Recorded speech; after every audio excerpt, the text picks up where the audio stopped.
from all those times that, all those years, do you have like a high that sticks out of like all of Erica's storylines? Is there one or two that are just like, those are your favorites?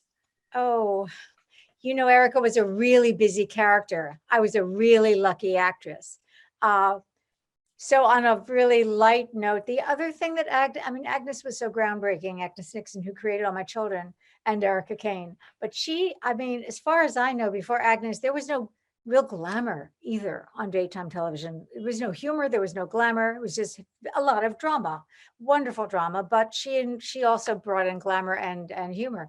But she had the first really light storyline that I loved was a very glamorous one where Erica was a model. And I remember that we also went out on location, and that was unheard of. We shot all over New York City. It was December, it was freezing. I was in little tiny dresses and lying on marble, something with a fountain outside of Lincoln Center, and up on top of the fountain in front of the Plaza Hotel. And I was in a little chiffon dress. And the men below me, I could see them on Fifth Avenue. They were selling chestnuts. They had on parkas. It was some of my best acting because I had to be all, happy and smiling like nothing was there in terms of the cold weather. But it was so much fun coming down the steps, the grand staircase at the Metropolitan Museum of Art. I mean, I had some wonderful, really wonderful experiences. And also the hair and makeup was very high fashion. And that was very fun. It was fun.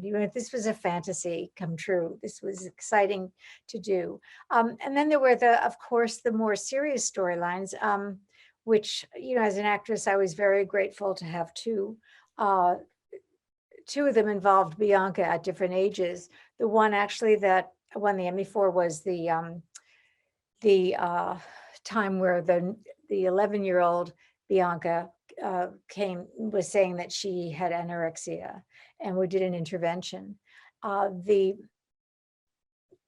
would say the storyline that I'm most proud of is when the 16-year-old Bianca came out to Erica, and Agnes and her writers wrote this storyline in real time. So it was a 2-year journey, and it was so well done, so well cast. I love Eden Regal, who played Bianca, and it had impact. It had impact on the world. It did. Like, I mean, as a gay man and a member of the gay community, and like, I have a ton of lesbian friends. Like, that's the first thing they say when I told them I was speaking to you. They're like, you have to talk about Bianca. And I mean, that storyline just still stands out to people. Thank you. I mean, you also had some food fights, and you wrestled a bear, and you buried some people in the backyard. I mean, there were those stories too, of course. which were wonderful and so much fun. I mean, when they told me I was going to fight a grizzly bear and win, I thought, I would try anything in rehearsal. I always do. And at the time, I just remember saying to Jackie Babin, who was our producer at the time, we were way up north in Canada, about 2.5 hours north of Toronto, in a place called Peterborough, I think it was, and it was on the Great Lakes. And anyway, it was a very hot, humid July day, and there was the bear and his trainer, and I said to Jackie, so I'm going to fight this grizzly bear and win. And she said, yeah, just try it. And I said, don't you think we've gone too far this time?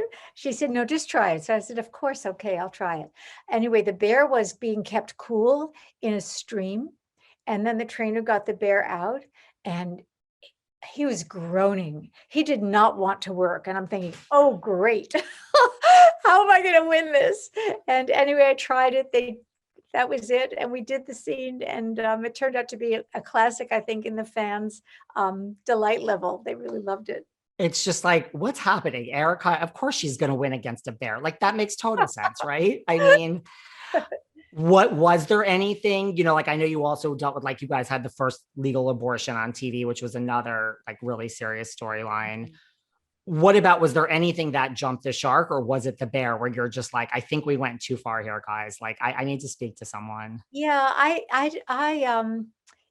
well, there was a time where I think when Phil came back from Vietnam, and he wanted Erica to be barefoot and pregnant all the time. And there were actually scenes where Erica was ripping out ads from the newspaper about houseplants. And I remember thinking, this does not, and I said, I'll do this, but this does not seem like Erica at all. And in fact, she didn't stay in that chained in place for very long. She went up going to New York and resuming her modeling career and burst into song in Brandon Kingsley's office, New York, New York. That's where she belonged. Between that and like wrestling the bear, that's where it's just like, this is amazing. Well, like you said, like Agnes Nixon was so groundbreaking. I mean, how great was it to work with her all those years? Oh, it was amazing to work with her all these years. And even from the beginning, I mean, when I saw my audition script, it was an 8-page scene, knockdown, drag out fight between Erica and her long suffering, but very sensible mother, Mona, played by, Frau Heflin, who I just adored. And Erica was 15 at the time, and she was getting ready for her math tutor to come over, who was Phil Brent, who is very handsome. Erica was into collecting boyfriends, and especially if he was somebody else's. And Phil and Tara was a very beloved couple, so Erica wanted to break them up. And to get ready for this math tutor, Phil Brent, Erica was, putting on her makeup, her mascara in her mirror, and her mother kept saying, "But Erica, it's math. Don't you think you should be studying math?"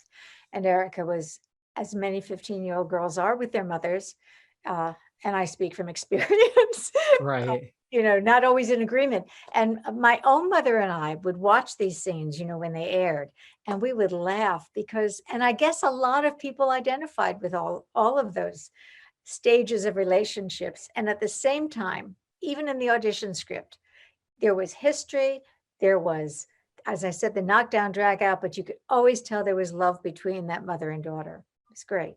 It And was that's part of her life. yeah, it was one of the great relationships of the show. Well, speaking of relationships and math tutors and having crushes on boys, I mean, Erica certainly said I do plenty of times. Yes. I mean, to She meant it me, every time. She meant it when she said it. she was hopeful. that's literally what I was going to ask you, because Oh, to me, she meant it every time, right? I mean, that's like she believed it and she meant it every single time. yes, she did. So, I mean, Erica might be one of our most hopeless romantics. Oh, yes, definitely. And it's very funny because she also just had a great deal of spirit in her that was driving her. And she was she wasn't after power, so to speak. She was much more after love, but she turned out to be really good at running businesses and being an entrepreneur. And but it was not her focus. But she had a lot of spirit and she could do all of that. She was actually much more successful in her business ventures than she was in her personal life. Yes, she was. Do you have a favorite husband of Erica's? That's a really, really hard question to answer because, I was a really lucky actress to play all these scenes with those men. The Dimitri relationship was very romantic. Very romantic. We shot some of the most romantic scenes, and we shot in Budapest in Hungary in a palace and waltz in this palace and all of that, and that experience in real time, because it was before the wall came down, before it was the communists had just actually left Budapest. Wow. So what was going on really around us was not romantic, but quite historical and quite amazing to be there. Also, Travis was very romantic. One day, Jorn Winter was our producer, and we started early in the morning at a racetrack in Bridgehampton. There used to be a racetrack there. And actually, Danny Sullivan, who was the iconic Indy 500 race car driver winner, came out to show me how to actually look like I knew what I was doing, because Erica was supposed to win this race, this amazing race car. And he showed me how to get in and out easily, how to put on all the gear. And then that same night, we flew to South Carolina. And at 1:00 in the morning, or maybe it was 2, Travis and I were dancing in a garden in a plantation. There had to be 1,000 votive candles all over the lawn. also very romantic. So yes, Erica was in love with love. She had some good ones. She did.